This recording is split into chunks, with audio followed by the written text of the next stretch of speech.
Yeah, so you are quite experienced, obviously, a decade plus in the industry, and I wonder, because I mean some of the stuff we've been talking about is probably not that useful necessarily to complete beginners. Looking at beginners' work and sort of looking at junior artists that are joining the industry today, I always wonder like what advice would you give them in the form of a learning curriculum if you had one 16, 17-year-old who wanted to be employable, let's say, and you had a Sure. year to teach them, and it was sort of what learning curriculum would we give them from the basics to whatever? Sure.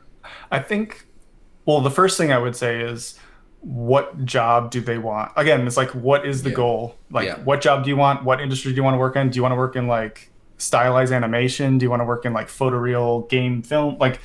yeah. Like setting those restrictions at the beginning will help filter all your decisions. Let's say they want to be And it's just just like like, you. okay,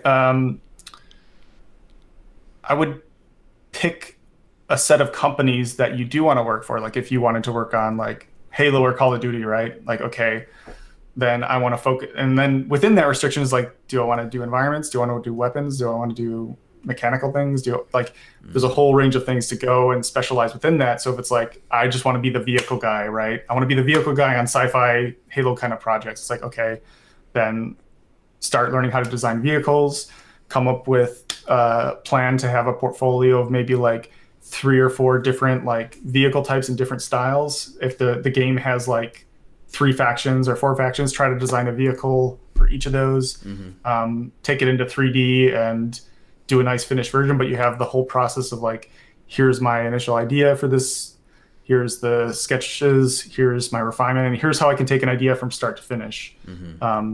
And that will be important because that's kind of what we have to do on the job a lot of the time. Just showing that you can take an idea from nothing and turn it all the way into the final, and that's kind of the job. And showing that you can do it multiple times in completely different styles, and it fits whatever game you're trying to get a job on, I think will be pretty good and achievable in a year.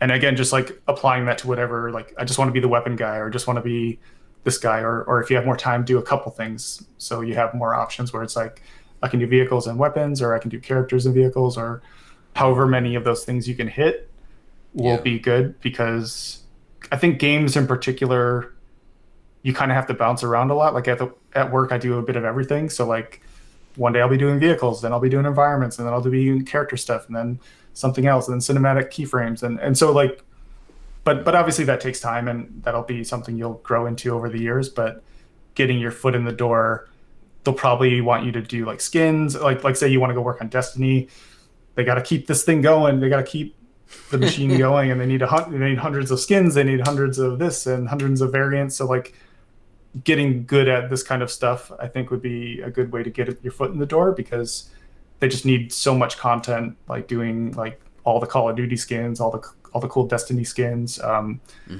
That's probably not a bad way to get your foot in the door if that's how you, if you only got a year as well. Right. So have a target that you're shooting towards, very Specific specific target, yeah. niche target, and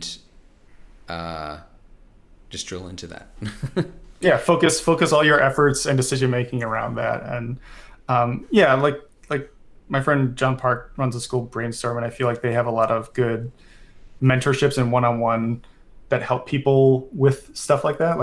Yeah. Like I've had people ask me about that, but I just don't have time to do that. But a lot of my friends offer those services and help people, and a lot of it is very one-on-one. Like, okay, what do you want to do?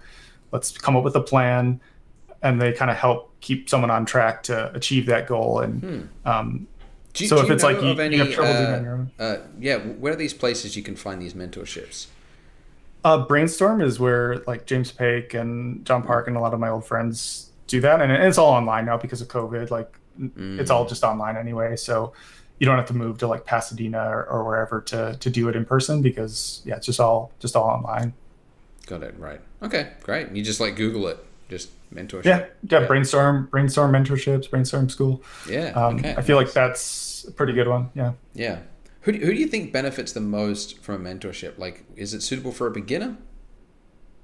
I think so. I mean, it's all like depends on what you want to learn, right? And then coming up with a plan around what that person wants to learn. If it's just like I want to learn how to paint, okay, let's they can come up with a plan and help you learn how to become the best painter you can. And yeah, it just depends on what you want. Okay. Everyone's a different point in their art journey. Yeah, yeah, yeah. Got it, got it. Okay. I'm curious, considering you started in